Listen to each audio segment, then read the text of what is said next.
Pippin lay in a dark and troubled dream. It seemed that he could hear his own small voice echoing in black tunnels, calling, Frodo! Frodo! But instead of Frodo, hundreds of hideous orc faces grinned at him out of the shadows. Hundreds of hideous arms grasped at him from every side. Where was Merry? He woke. Cold air blew on his face. He was lying on his back. Everything was coming, and the sky above was growing dim. He turned and found that the dream was little worse than the waking.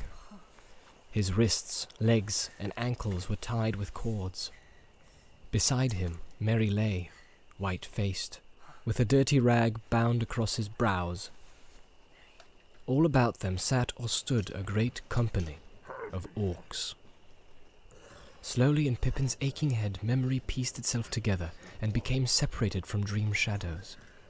Of course, he and Merry had run off into the woods. What had come over them?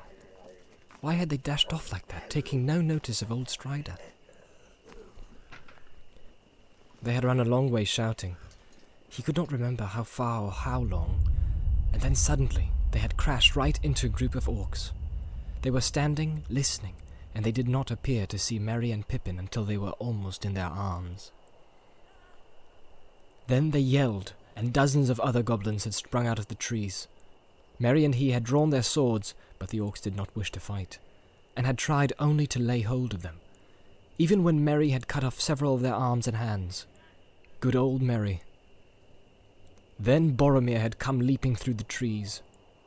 He had made them fight. He slew many of them, and the rest fled. But they had not gone far on the way back when they were attacked again. By 100 orcs at least, some of them very large, and they shot a rain of arrows, always at Boromir.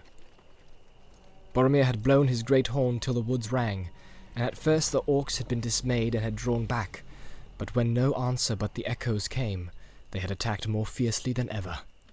Pippin did not remember much more. His last memory was of Boromir leaning against a tree, plucking out an arrow. Then darkness fell suddenly. I suppose I was knocked on the head, he said to himself. I wonder if poor Merry is much hurt. What has happened to Boromir? Why didn't the orcs kill us? Where are we? Where are we going? He could not answer the questions. He felt cold and sick. I wish Gandalf had never persuaded Elrond to let us come, he thought. What good have I been? Just a nuisance, a passenger, a piece of luggage. And I've been stolen and just a piece of luggage for the orcs. I hope Strider or someone will come and claim us. But ought I to hope for it? Won't they throw out all the plans? I wish I could get free. He struggled a little, quite uselessly. One of the orcs sitting near laughed and said something to a companion in their abominable tongue. Rest while you can, little fool, he said then to Pippin in the common speech, which he made almost as hideous as his own language. Rest while you can. We'll find a use for your legs before long. You'll wish you had got none before we get home. If I had my way, you'd wish you were dead now, said the other. I'll make you squeak, you miserable rat. He stooped over Pippin, bringing his yellow fangs close to his face.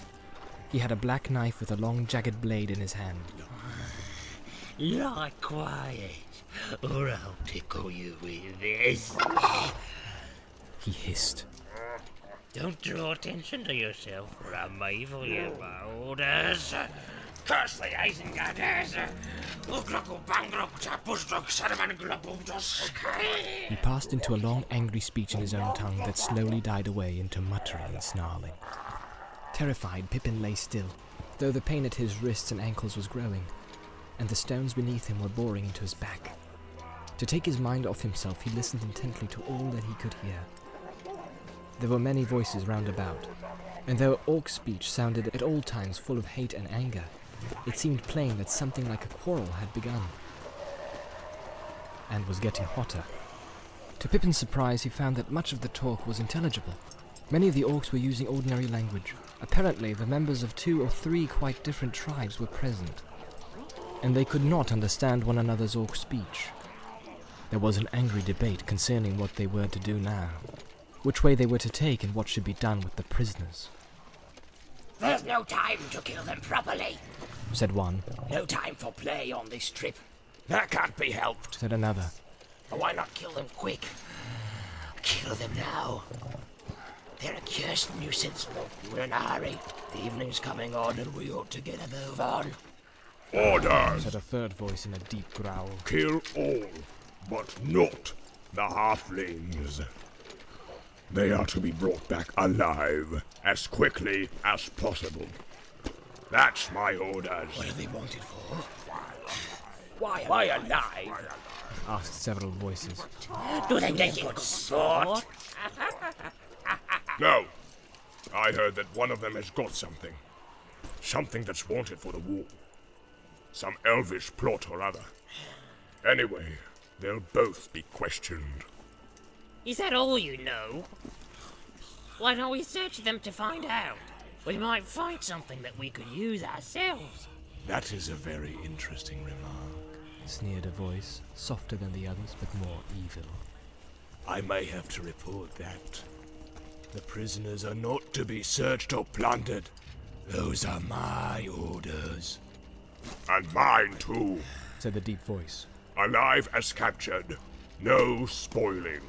That's my orders. Not our orders. Said one of the earlier voices. We have come all the way from the mines to kill and avenge our folk. I wish to kill and then go back north. Well, you can wish again. Said the growling voice. I am Uruk. I command. I return to Isengard by the shortest road. Is Saruman the master or the great eye? Said the evil voice. We should go back at once to look birds. If we could cross the Great River, we might. Said another voice. But there are not enough of us to venture down the bridges. I came across. Said the evil voice. A winged Nazgul awaits us northward on the east bank. Maybe. Then you'll fly off without prisoners and get all the pay and praise and lugberts, and leave us on foot as best we can through the horse country. No, we must stick together. These lands are dangerous, full of foul rebels and brigands. Aye, we must stick together. Growled Uruk. I don't trust you, you little swine. You've got no guts outside of your own sties. But for us, you'd all have run away. We are the fighting Uruk. We slew the great warrior. We took the prisoners. We are the servants of Saruman the Wise. The White Hand. The hand that gives us man's flesh to eat. We came out of Isengard and led you here. And we shall lead you back by the way we choose. I am Uruk. I have spoken. You have spoken more than enough, Uruk. Sneered the evil voice. I wonder how they would like it in Roberts. They might think that Uruk's shoulders needed relieving of a swollen head. They might ask where his strange ideas came from. Did they come from Saruman, perhaps? Who does he think he is? Setting up on his own with his filthy white badges? They might agree with me, with Grishnak, their trusted messenger. And I, Grishnak, say this. Saruman is a fool, and a dirty, treacherous fool, but the great eye is on him. Swine, is it? How do you folk like being called swine by the muckrakers of a dirty little wizard? It's orc flesh they eat, I'll warrant. Many loud yells and orc speech answered him, and the ringing clash of weapons being drawn. Cautiously, Pippin rolled over, hoping to see what would happen. His guards had gone to join the fray. In the twilight, he saw a large black orc, probably Uruk, standing facing Grishnak, a short, crooked-legged creature, very broad with long arms that hung almost to the ground. Round them were many smaller goblins. Pippin supposed that these were the ones from the north. They had drawn their knives and swords, but hesitated to attack Uruk. Uruk shouted, and a number of other orcs of nearly his own size ran up. Then suddenly, without warning, Uruk sprang forwards, and with 2 swift strokes, swept the heads off 2 of his opponents. Grishnak stepped aside and vanished into the shadows. The others gave way, and one stepped backwards and fell over Mary's prostrate form with a curse. Yet that probably saved his life, for Uruk's followers leaped over him and cut down another with their broad-bladed swords. It was the Yellow-Fanged guard. His body fell right on top of Pippin, still clutching his long sword-edged knife. Put up your weapons! Shouted Uruk. And let's have no more nonsense. Go straight west from here, and down the stair. From there, straight to the downs, and then along the river to the forest. And we march day and night. That clear? Now, Thought Pippin. if only it takes the ugly fellow a little while to get his troop under control, I've got a chance. A gleam of hope had come to him. The edge of the black knife had snicked his arm, and then slid down to his wrist. He felt the blood trickling onto his hand, but he also felt the cold touch of steel against his skin.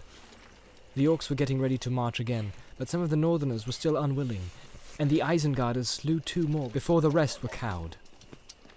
There was much cursing and confusion. For the moment, Pippin was unwatched. His legs were securely bound, but his arms were only tied about the wrists, and his hands were in front of him. He could move them both together, though the bonds were cruelly tight. He pushed the dead orc to one side, then hardly daring to breathe, he drew the knot of the wrist cord up and down against the blade of the knife. It was sharp, and the dead hand held it fast. The cord was cut. Quickly, Pippin took it in his fingers and knotted it again in a loose bracelet of 2 loops and slipped it over his hands. Then he lay very still. Pick up those prisoners! Shouted Uruk. Don't play any tricks with them. If they are not alive when we get back, someone else will die too. An orc seized Pippin like a sack, put its head between his tied hands, grabbed his arms and dragged them down until Pippin's face was crushed against its neck. Then it jolted off with him. Another treated Merry in the same way. The orc's claw-like hand gripped Pippin's arm like iron. The nails bit into him. He shut his eyes and slipped back into evil dreams. Suddenly he was thrown onto the stony floor again. It was early night, but the dim moon was already falling westward. They were on the edge of a cliff that seemed to look out over a sea of pale mist. There was a sound of water falling nearby. The scouts have come back at last, said an orc close at hand. Well, what did you discover? Growled the voice of Uruk. Only a single horseman. And he made off westwards. All's clear now. Now, I dare say, but how long? You fools. You should have shot him. He'll raise the alarm. The cursed horse breeders will hear of us by morning. Now we'll have to lick it. Double quick. A shadow bent over Pippin. It was Uruk. Sit up, said the orc. My lads are tired of lugging you about. We have got to climb down, and you must use your legs. Be helpful now. No crying out, no trying to escape. We have ways of paying for tricks that you won't like. So they won't spoil your usefulness for a master. He cut the thongs round Pippin's legs and ankles, picked him up with his hair and stood him on his feet. Pippin fell down and Uruk dragged him up by his hair again. Several orcs laughed. Uruk thrust a flask between his teeth and poured some burning liquid down his throat. He felt a hot, fierce glow flow through him. The pain in his legs and ankles vanished. He could stand. Now for the other one, said Uruk. Pippin saw him go to Merry, who was lying close by, and kick him. Merry groaned. Seizing him roughly, Uruk pulled him into a sitting position and tore the bandage off his head. Then he smeared the wound with some dark stuff out of a small wooden box. Merry cried out and struggled wildly. The orcs clapped and hooted. Can't take his medicine! They jeered. Know what's good for him? Aye! We shall have some fun later. But at that moment, Uruk was not engaged in sport. He needed speed and had to humor unwilling followers. He was healing Merry in orc fashion, and his treatment worked swiftly. When he had forced a drink from his flask down the hobbit's throat, cut his leg bonds and dragged him to his feet, Merry stood up, looking pale but grim and defiant, and very much alive. The gash in his forehead gave him no more trouble, but he bore a brown scar to the end of his days. Hello, Pippin. He said, So you've come on this little expedition too? Well, where do we get bed and breakfast? Now then, said Uruk. none of that. Hold your tongues. No talk to one another. Any trouble will be reported at the other end, and he'll know how to pay you. You'll get bed and breakfast, all right. More than you can stomach. The orc band began to descend a narrow ravine, leading down into the misty plain below. Merry and Pippin, separated by a dozen orcs or more, climbed down with them. At the bottom they stepped onto grass, and the hearts of the hobbits rose. Now, straight on! Shouted Uruk. West, and a little north. Follow Lugdush. What are we going to do with sunrise? Said some of the Northerns. Go on running. Said Uruk. What do you think? Sit on the grass and wait for the Whiteskins to join the picnic. But we can't run in the sunlight. You'll run with me behind you. Said Uruk. Run! Or you'll never see your beloved holes again. By the white hand! What's the use of sending out mountain maggots on a trip only half tried? Then the whole company began to run with the long loping strides of orcs. They kept no order, thrusting, jostling, and cursing. Yet their speed was very great. Each hobbit had a guard of 3. Pippin was far back in the line. He wondered how long he would be able to go on at this pace. He had had no food since the morning. One of his guards had a whip, but at present the orc liquor was still hot in him. His wits, too, were wide awake. Every now and again there came to his mind, unbidden, a vision of the keen face of Strider bending over a dark trail and running behind. But what could even a ranger see except a confused trail of orc feet? His own little prince and Merry's were overwhelmed by the trampling of the iron-shod orcs before them and behind them and about them. They had gone only a mile or so from the cliff when the land sloped down into a wide, shallow depression, where the ground was soft and wet. Mist lay there, pale glimmering in the last rays of the sickle moon. The dark shapes of the orcs in front grew dim, and then were swallowed up. Aye, steady now! Shouted Uruk from the rear. A sudden thought leapt into Pippin's mind, and he acted on it at once. He swerved aside to the right and dived out of the reach of his clutching guard, head first into the mist. He landed sprawling on the grass. Oh! Yelled Uruk. There was for a moment turmoil and confusion. Pippin sprang up and ran, but the orcs were after him. Some suddenly loomed up right in front of him. No hope of escape, Thought Pippin. but there is a hope that I've left some of my own marks unspoiled on the wet ground. He groped with his 2 tied hands at his throat and unclasped the brooch of his cloak. Just as long arms and hard claws seized him, he let it fall. There, I suppose it will lie until the end of time. He thought. I don't know why I did it, but if the others have escaped, they've probably all gone with Frodo. A whip thong curled around his legs, and he stifled a cry. Enough! Said Uruk, running up. He's still got to run a long way yet. Make them both run. Just use the whip as a reminder. But that's not all. He snarled, turning to Pippin. I shan't forget. Payment is only put off. Look at! Neither Pippin nor Merry remembered much of their later part of the journey. Evil dreams and evil waking were blended into a long tunnel of misery, with hope growing ever fainter behind. They ran, and they ran, striving to keep up the pace set up by the orcs. Licked every now and again with a cruel thong cunningly handled. If they halted or stumbled, they were seized and dragged for some distance. The warmth of the orc draught had gone. Pippin felt cold and sick again. Suddenly he fell face downward on the turf. Hard hands with rending nails gripped him and lifted him. He was carried like a sack once more, and darkness grew about him. Whether the darkness of another night or a blindness of his eyes, he could not tell. Dimly he became aware of voices, clamouring. It seemed that many of the orcs were demanding a halt. Uruk was shouting, and he felt himself flung to the ground, and he lay as he fell, till black dreams took him. But he did not long escape from pain. Soon the iron grip of merciless hands was on him again. For a long time he was tossed and shaken, and then slowly the darkness gave way, and he came back to the waking world, and found that it was morning. Orders were shouted, and he was thrown roughly on the grass. There he lay for a while, fighting with despair.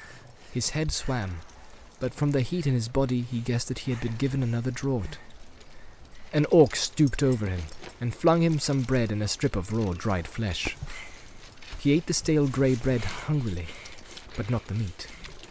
He was famished, but not yet so famished as to eat flesh flung from him by an orc. The flesh of he dared not guess what creature. He sat up and looked about. Merry was not far away. They were by the banks of a swift narrow river. Ahead mountains loomed. A tall peak was catching the first rays of the sun. A dark smudge of the forest lay on the lower slopes before them. There was much shouting and debating among the orcs. A quarrel seemed on the point of breaking out again between the northerners and the Isengarders. Some were pointing back away south, and some were pointing eastward. Very well, said Uruk. leave them to me. No killing, as I've told you before. But if you want to throw away what we've come all the way to get, throw it away. I'll look after it. Let the fighting Uruk-hai do the work, as usual. If you're afraid of the Whiteskins, run! Run! There's the forest! He shouted, pointing ahead. Get to it! It's your best hope. Off you go, and quick, before I knock a few more heads off, to put some sense into the others! There was some cursing and scuffling, and then most of the northerners broke away and dashed off. Over 100 of them, running wildly along the river towards the mountains. The hobbits were left with the Isengarders, a grim, dark band. 80 at least of large, swart, slant-eyed orcs, with great bows and short, broad-bladed swords. A few of the larger and bolder northerners remained with them. Now, we'll deal with Grishnak, said Uruk. But some of his own followers were looking uneasily southwards. I know, growled Uruk. The cursed horse boys have gone wind of us. But that's all your fault, Snugger. You and the other scouts ought to have your ears cut off. But we are the fighters. We'll feast on horseflesh yet. Or something better. At that moment, Pippin saw why some of the troop had been pointing eastward. From that direction there now came hoarse cries, and there was Grishnak again, and at his back a couple of score of others like him. Long-armed, crooked-legged orcs. They had a red eye painted on their shields. Uruk stepped forward to meet them. So, you've come back, he said. Thought better of it, eh? I've returned to see that orders are carried out, the prisoners safe, answered Grishnak. Indeed, said Uruk. Waste of effort. I'll see that orders are carried out in my command. And what else did you come back for? You went in a hurry. Did you leave anything behind? I left a fool, snarled Grishnak. But there were some stout fellows with him that are too good to lose. I knew you'd lead them into a mess. I've come to help them. Splendid! Laughed Uruk. But unless you've got some guts for fighting, you've taken the wrong way. The birch was your road. The Whiteskins are coming. What's happened to your precious Nazgul? Has he had another mount shot under him? Now, if you had brought him along, that might have been useful. If these Nazgul are all that they make out. Nazgul! Nazgul! said Grishnak, shivering and licking his lips, as if the word had a foul taste that he savoured painfully. You speak of what is deep beyond the reach of your muddy dreams, Uruk, he said. Nazgul! All that they make out. One day you'll wish that you had not said that. Hey, he snarled fiercely. You ought to know that they're the apple of the great eye. But the winged Nazgul, not yet. Not yet. He won't let them show themselves across the great river yet. Not too soon. They're for the war and other purposes. You seem to know a lot. Said Uruk. More than is good for you, I guess. Perhaps those at Lowbirch might wonder how and why. But in the meantime, the Uruk High of Isengard can do the dirty work, as usual. Don't stand slavering there, get your rabble together. The other swine are legging it to the forest. You'd better follow. You wouldn't get back to the great river alive. Right off the mark! Now! I'll be on your heels.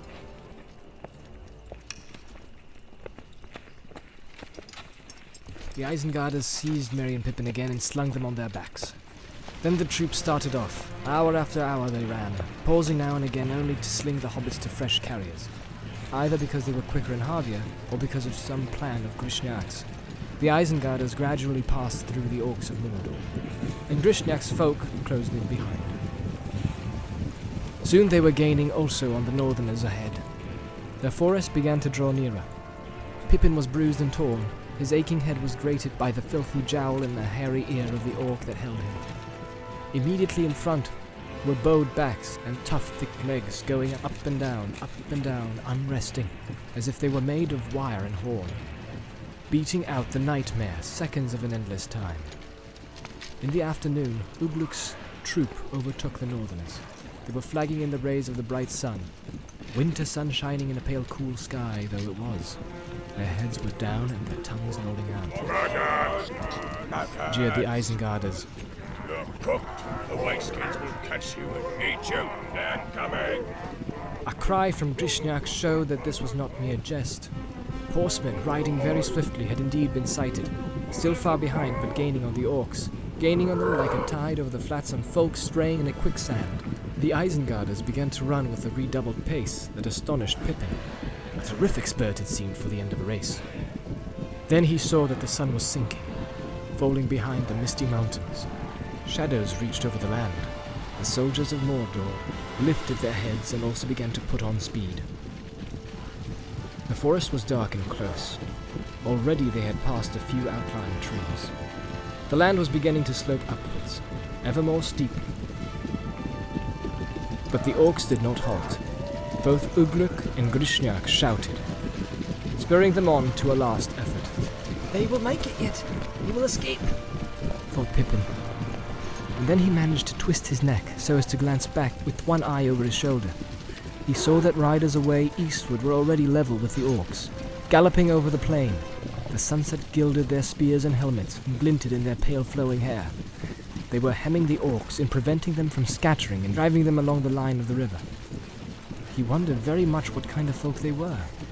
He wished now that he had learned more in Rivendell, and looked more at maps and things. But in those days the plans of their journey seemed to be in more competent hands, and he had never reckoned with being cut off from Gandalf, or from Strider, and even from Frodo. All that he could remember about Rohan was that Gandalf's horse, Shadowfax, had come from that land. That sounded hopeful as far as it went. But how will they know that we are not orcs? He thought. I don't suppose we've ever heard of hobbits down here. I suppose I ought to be glad that the beastly orcs look like being destroyed. I would rather be saved myself. The chances were that he and Merry would be killed together with their captors, before ever the men of Rohan were aware of them. A few of the riders appeared to be bowmen, skilled at shooting from a running horse. Riding swiftly into range, they shot arrows at the orcs that straggled behind, and several of them fell. Then the riders wheeled away out of the range of the answering bows of their enemies, who shot wildly, not daring to halt. This happened many times, and on one occasion arrows fell among the Isengarders. One of them, just in front of Pippin, stumbled and did not get up again. Night came down, without the riders closing in for battle. Many orcs had fallen, but fully 200 remained. In the early darkness, the orcs came to a hillock. The eaves of the forest were very near, probably no more than 3 furlongs away, but they could go no further. The horsemen had encircled them. A small band disobeyed Ugluk's command and ran towards the forest. only 3 returned. Well, here we are. Sneered Grishnak. Fine leadership. I hope the great Uruk will lead us out again. Put those halflings down! Ordered Uruk, taking no notice of Grishnak. You, Lugdush, get 2 others and stand guard over them. They are not to be killed unless the filthy whiteskins break through. Understand? As long as I'm alive, I want them. They are not to cry out, and they are not to be rescued. Bind their legs. The last part of the order was carried out mercilessly, but Pippin found that for the first time was close to Merry. The orcs were making a great deal of noise, shouting and clashing their weapons, and the hobbits managed to whisper together for a while. I don't think much of this, Said Merry. I feel nearly done in. I don't think I could crawl away far, even if I was free. Lambus, Whispered Pippin. I've got some. Have you? I don't think they've taken anything but our swords. Yes, I had a packet in my pocket, Answered Merry. but it must be better to crumbs. Anyway, I can't put my mouth in my pocket. You won't have to. But just then a savage kick warned Pippin that the noise had died down and their guards were watching. The night was cold and still. All around the knoll on which the orcs were gathered, little watchfires sprang up, golden red in the darkness, a complete ring of them. They were within long bowshot, but the riders did not show themselves against the light, and the orcs wasted many arrows shooting at the fires, until Uruk stopped them. The riders made no sound. Later in the night, when the moon came out of the mist, then occasionally they could be seen, shadowy shapes that glinted now and again in the white light, as they moved in ceaseless patrol. They'll wait for the sun. Curse them! Growled one of the guards. Why don't we get together and charge through? What's old Uruk think he's doing, I should like to know? I dare say you would. Snarled Uruk, stepping up from behind. Meaning I don't think at all, eh? Curse you! You're as bad as the other rabble. The maggots and the apes of the Lurkburts. No good trying to charge with them. They'll just squeal and boat. And there are more than enough of these filthy horse boys to mop up our lot on the flat. There's only one thing those maggots can do. They can see like gimlets in the dark. But these whiteskins have better night eyes than most men, from what I've heard. And don't forget their horses. They can see the night breeze, or so it's said. Still, there's one thing the fine fellows don't know. Morhur and his lads are in the forest, and they'll show up any time now. Uruk's words were enough, apparently, to satisfy the Isengarders, but the other orcs were both dispirited and rebellious. They posted a few watchers, but most of them lay on the ground, resting in the pleasant darkness. It did indeed become very dark again, for the moon passed westward into thick cloud, and Pippin could not see anything a few feet away. The fires brought no light to the hillock. The riders were not, however, content merely to wait for the dawn and let their enemies rest. A sudden outcry on the east side of the knoll showed that something was wrong. It seemed that some of the men had ridden in close, slipped off their horses, crawled to the edge of the camp and killed several orcs, and then had faded away again. Uruk dashed off to stop a stampede. Pippin and Merry sat up. Their guards, Isengarders, had gone with Uruk, but if the hobbits had any thought of escape, it was soon dashed.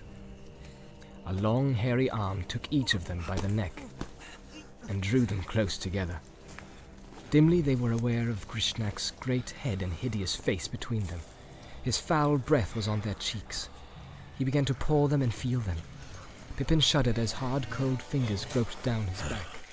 Well, my little ones, Said Grishnak in a soft whisper. enjoying your nice rest, or not? A little awkwardly placed, perhaps. Some whips on one side, and nasty spears on the other. Little people should not meddle in affairs that are too big for them. His fingers continued to grope. There was a light like a pale but hot fire between his eyes. The thought came suddenly into Pippin's mind, as if caught direct from the urgent thought of his enemy. Krishna knows about the ring. He's looking for it. While Uruk is busy, he probably wants it for himself. Cold fear was in Pippin's heart, yet at the same time he was wondering what use he could make of Grishnak's desire. I don't think you'll find it that way. He whispered. It isn't easy to find. Find it, Said Grishnak. His fingers stopped crawling and gripped Pippin's shoulder. Find what? What are you talking about, little one? For a moment Pippin was silent. Then suddenly in the darkness he made a noise in his throat. Gollum. Gollum. Nothing. My precious. He added. The hobbits felt Grishnak's fingers twitch. Hissed the goblin softly. That's what he means, is it? Oh, very, very dangerous, my little ones. Perhaps. Said Merry, now alert and aware of Pippin's guess. Perhaps, and not only for us. Still, you know your own business best. Do you want it or not? And what will you give for it? Do I want it? Do I want it? Said Grishnak, as if puzzled, but his arms were trembling. What would I give for it? What do you mean? We mean Said Pippin, choosing his words carefully. that it's no good groping in the dark. We could have saved you time and trouble. But you must untie our legs first, or we'll do nothing, and say nothing. My dear tender little fools. Hissed Grishnak. Everything you have and everything you know will be got out of you in due time. Everything. You wish there was more that could tell to satisfy the questioner. Indeed you will. Quite soon. We shan't hurry the inquiry. Oh dear, no. What do you think you've been kept alive for, my dear little fellows? Please believe me when I say that it was not out of kindness, and not even one of Uruk's faults. Oh, I found it quite easy to believe. Said Merry. But you haven't got your prey home yet. And it doesn't seem to be going your way, whatever happens. If we come to Isengard, it won't be the great Grishnak that benefits. Saruman will take all that he can find. If you want anything for yourself, now's the time to do a deal. Gollum, Gollum, Said Pippin. untie our legs. Said Merry. They felt the orc's arms trembling violently. Curse you, you filthy vermin. He hissed. Untie your legs. I'll untie every string in your bodies. Huge, do you think I can search you to the bones? Search you. I'll cut you both to quivering shreds. I don't need the help of your legs to carry you away and have you all to myself. Suddenly he seized them. The strength in his long arms and shoulders was terrifying, and he tucked them one under each armpit and crushed them fiercely into his sides. A great stifling hand was clapped over each of their mouths. Then he sprang forward, stooping low. Quickly and silently he went, until he came to the edge of the knoll. There, choosing a gap between the watches, he passed like an evil shadow out into the night. Down the slope and away westward towards the river that flowed out of the forest. In that direction, there was a wide open space with only one fire. After going a dozen yards, he halted, peering and listening. Nothing could be seen or heard. He crept slowly on, bent almost double. Then he squatted and listened again. Then he stood up, as if to risk a sudden dash. At that very moment, the dark form of a rider loomed up right in front of him. A horse snorted and reared. A man called out. Grishnak flung himself on the ground flat, dragging the hobbits under him. Then he drew his sword. No doubt he meant to kill his captives, rather than allow them to escape or to be rescued. But it was his undoing. The sword rang faintly, and glinted a little in the light of the fire, away to his left. An arrow came whistling out of the gloom. It was aimed with skill, or guided by fate, and it pierced his right hand. He dropped the sword and shrieked. There was a quick beat of hoofs, and even as Grishnak leapt up and ran, he was ridden down, and the spear passed through him. He gave a hideous, shivering cry, and lay still. The hobbits remained flat on the ground, as Grishnak had left them. Another horseman came riding swiftly to his comrade's aid. Whether because of some special keenness of sight or because of some other sense, the horse lifted and sprang lightly over them, but its rider did not see them, lying covered in their elven cloaks, too crushed for the moment and too afraid to move. At last Mary stirred and whispered softly, So far, so good. But how are we to avoid being spitted? The answer came almost immediately. The cries of Grishnak had roused the orcs.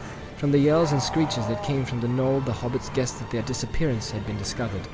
Uruk was probably knocking off a few more heads. Then suddenly, the answering cries of orc voices came from the right, outside the circle of watchfires, from the direction of the forest and the mountains. Mahur had apparently arrived and was attacking the besiegers. There was the sound of galloping horses. The riders were drawing in their ring close around the knoll, risking the orc arrows, so as to prevent any sortie, while a company rode off to deal with the newcomers. Suddenly Merry and Pippin realized that without moving, they were now outside the circle. There was nothing between them and escape. "Now," said Merry. "if only we had our legs and hands free, we might get away. But I can't touch the knots, and I can't bite them." No need to try, said Pippin. "I was going to tell you, I've managed to free my hands. These loops are only left for show. You better have a bit of lembas first." He slipped the cords off his wrists and fished out a packet. The cakes were broken, but good, still in their leaf wrappings. The hobbits each ate 2 or 3 pieces. The taste brought back to them the memory of fair faces and laughter and wholesome food in quiet days now far away. For a while they ate thoughtfully, sitting in the dark, heedless of the cries and sounds of battle nearby. Pippin was the first to come back to the present. "We must be off," he said. "Half a moment." Grishnak's sword was lying close at hand, but it was too heavy and clumsy for him to use, so he crawled forward, and finding the body of the goblin, he drew from its sheath a long sharp knife. With this he quickly cut their bonds. "Now for it," he said. "When we've warmed up a bit, perhaps we shall be able to stand again and walk. But in many cases we had better start by crawling." They crawled. The turf was deep and yielding, and that helped them, but it seemed a long and slow business. They gave the watchfire a wide berth, and wormed their way forward bit by bit until they came to the edge of the river, gurgling away in the black shadows under its deep banks. Then they looked back. The sounds had died away. Evidently Mahur and his lads had been killed or driven off. The riders had returned to their silent, ominous vigil. It would not last very much longer. Already the night was old. In the east, which had remained unclouded, the sky was beginning to grow pale. "We must get under cover," said Pippin. "or we shall be seen. It will not be any comfort to us if these riders discover that we are not orcs after we are dead." He got up and stamped his feet. "Those cords have cut me like wires. But my feet are getting warm again. I should take it on now. What about you, Mary?" Merry got up. "Yes," he said. "I can manage it. Lembas does put some heart in you. A more wholesome sort of feeling, too, than the heart of that orc draught. I wonder what it was made of. Better not now, I expect. Let's get a drink of water and to wash away the thought of it." "Not here. The banks are too steep," said Pippin. "Forward now." They turned and walked side by side slowly along the line of the river. Behind them the light grew in the east. As they walked, they compared notes, talking lightly in hobbit fashion of the things that had happened since their capture. No listener would have guessed from their words that they had suffered cruelly, and been in dire peril, going without hope towards torment and death. Or that even now, as they knew well, they had little chance of ever finding friend or safety again. "Oh, you seem to have been doing well, Master Tuke," said Merry. "You'll get almost a chapter in old Bilbo's book, if ever I get the chance to report to him. Good work. Especially guessing that hairy villain's little game, and playing up to him. But I wonder if anyone will ever pick up your trail and find that brooch. I should hate to lose mine, but I'm afraid yours is gone for good." "Oh, I shall have to brush up my toes if I am ever to get level with you. Indeed, Cousin Brandybuck is going in front now. This is where he comes in. I don't suppose you have much notion where we are, but I spent my time at Rivendell rather better. We are walking west along the Entwash. The butt end of the Misty Mountains is in front, and Fangorn Forest." Even as he spoke, the dark edge of the forest loomed up straight before them. Night seemed to have taken refuge under its great trees, creeping away from the coming dawn. "Lead on, Master Brandybuck," said Pippin. "or lead back. We have been warned against Fangorn, but one so knowing will not have forgotten that." "I have not," answered Merry, "but the forest seems better to me all the same than turning back into the middle of a battle." He led the way in under the huge branches of the trees. Old beyond guessing they seemed. Great trailing beards of lichen hung from them, blowing and swaying in the breeze. Out of the shadows the hobbits peeped, gazing back down the slope. Little furtive figures that in the dim light looked like elf children in the deeps of time, peering out of the wild wood in wonder at their first dawn. Far over the great river and the brown lands, leagues upon leagues away, the dawn came, red as flame. Loud rang the hunting horns to greet it. The riders of Rohan sprang suddenly to life. Horn answered horn again. Merry and Pippin heard, clear in the cold air, the neighing of war horses and the sudden singing of many men. The sun's limb was lifted, an arc of fire, above the margin of the world. Then with a great cry the riders charged from the east. The red light gleamed on mail and spear. The orcs yelled and shot all the arrows that remained to them. The hobbits saw several horsemen fall, but their line held up on the hill and over it. End wheeled round and charged again. Most of the raiders that were left alive then broke and fled, this way and that, pursued one by one to the death. But one band, holding together in a black wedge, drove forward resolutely in the direction of the forest. Straight up the slope they charged towards the watchers. Now they were drawing near, and it seemed certain that they would escape. They had already hewn down the 3 riders that barred their way. We have watched too long, said Merry. "There's Uruk. I don't want to meet him again." The hobbits turned and fled deep into the shadows of the wood. So it was that they did not see the last stand, when Uruk was overtaken and brought to bay at the very edge of Fangorn. There he was slain at last by Eomer, the 3rd Marshal of the Mark, who dismounted and fought him sword to sword, and over the wide fields the keen-eyed riders hunted down the few orcs that had escaped and still had strength to fly. Then when they had laid their fallen comrades in a mound and had sung their praises, the riders made a great fire and scattered the ashes of their enemies. So ended the raid, and no news of it came ever back to either Mordor or Isengard. But the smoke of the burning rose high to heaven and was seen by many watchful eyes.